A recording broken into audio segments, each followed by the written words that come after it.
Next example, transformation again goes from the 2 by 2 matrices to the vector space of 2 by 2 matrices. Now the formula is different.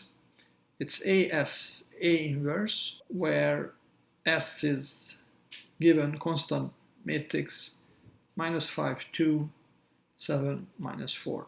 So you don't really have to guess this, but we have this is the variable, and then we have the variable twice in the formula multiplied. Then the matrix vector multiplication or the matrix multiplication is not commutative, so it's multiplied, doesn't cancel because there is no commutativity. A and A inverse do not cancel. So that suggests that this is not linear. If you multiply x and x, you get x squared, although this is not the same.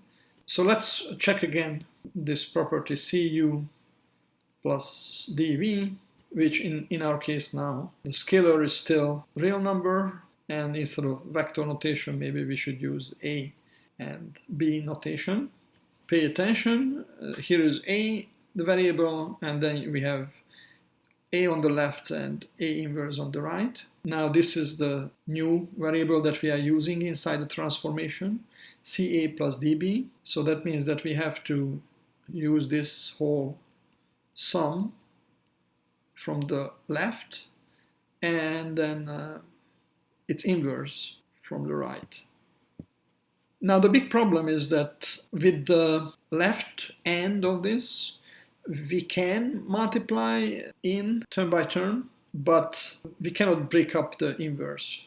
This is not just a reciprocal, but even if it was reciprocal, it would be too difficult to do some matrix algebra with this.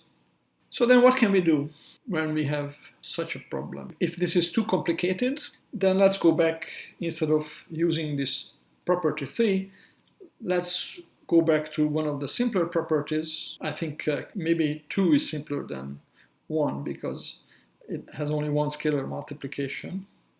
And for matrices, the scalar multiplication is simpler than, I consider simpler than addition. So 2 was that T times Ca, what is that? Again, we have the argument on the left, then S, and then the inverse of the argument from the right. So this is a little bit simpler because while of course we can write this C separately and then AS, we also have basic property of the inverse matrix that says that the scalar multiplication can be brought outside with reciprocal.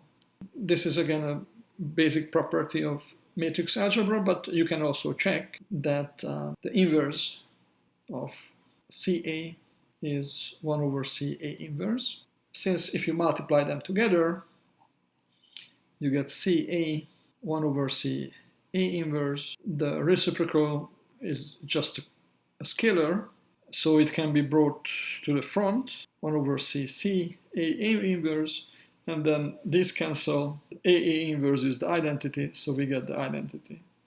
So this shows that these two are inverses of each other.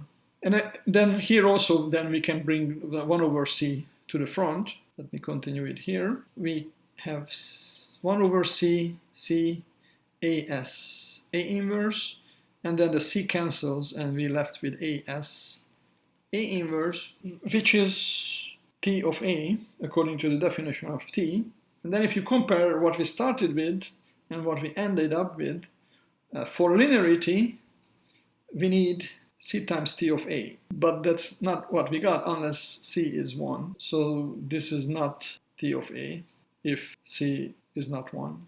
So for example, T of 2A equals to T of A. That means this is not 2 times T of A. Of course, if T of A is not 0, so maybe that general example, counterexample is still not perfect. So then let me have A equals to the identity matrix. Then what we get is that 2 times the identity matrix is T of the identity matrix. And if you check the definition of that, this is the identity matrix times S times the identity matrix's inverse, which is the S matrix. And if you check what 2 times T of the identity matrix is, that would be 2 times S. And they are not the same since S is not 0. So that means that property 2 fails. C equals 2, A equals I, identity matrix, serve as a counterexample for property 2. That means T is not linear.